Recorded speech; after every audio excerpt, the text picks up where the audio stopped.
आज हम अगर भारतीय वायुसेना के बारे में पढ़ते हैं तो सबसे पहला नाम रफाल का नाम आता है, जो कि एक फाइटर एयरक्राफ्ट है जिसको भारत ने फ्रांस से खरीदा था।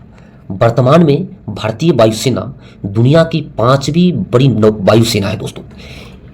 इंडिया के पास अभी वर्तमान में प्रेजेंटली 31 स्क्वाड्रन है, यानी 31 स्क्वाड्रन है, और एक स्क्वाड्रन में 16 से 18 जहाज रहते हैं।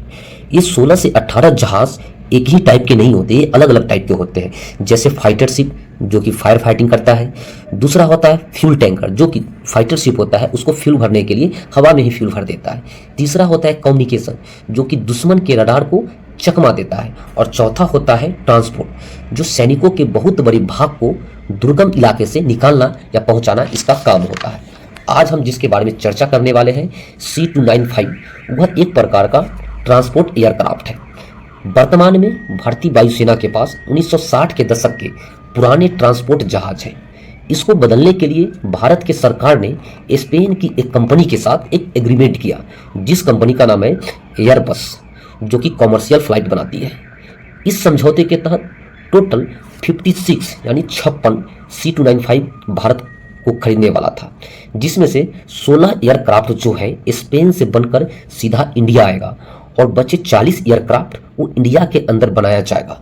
अब सवाल ये उठता है कि इंडिया के अंदर इसको बनाएगा कौन, और दूसरा ये कहाँ पे बनाया जाएगा।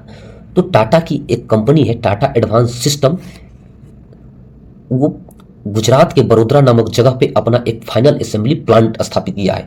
यहाँ पे इसका निर्माण किया जाएगा।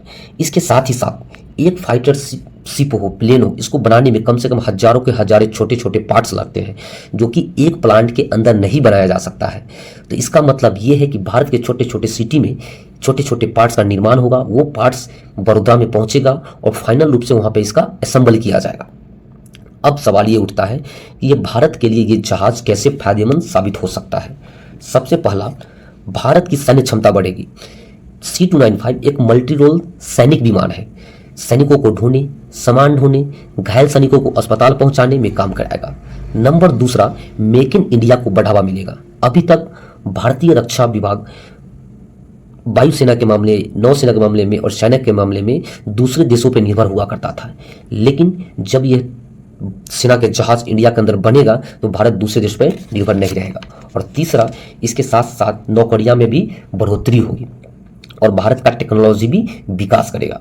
और चौथा और सबसे जो लास्ट पॉइंट है, इन फ्यूचर अगर भारत का रिक्वायरमेंट फुलफिल हो जाता है तो भारत इस जहाज को बना के दूसरे देशों में भी बेच सकता है, जिससे भारत के इकोनॉमी को एक बहुत ही शानदार बूस्टअप मिलने वाला है।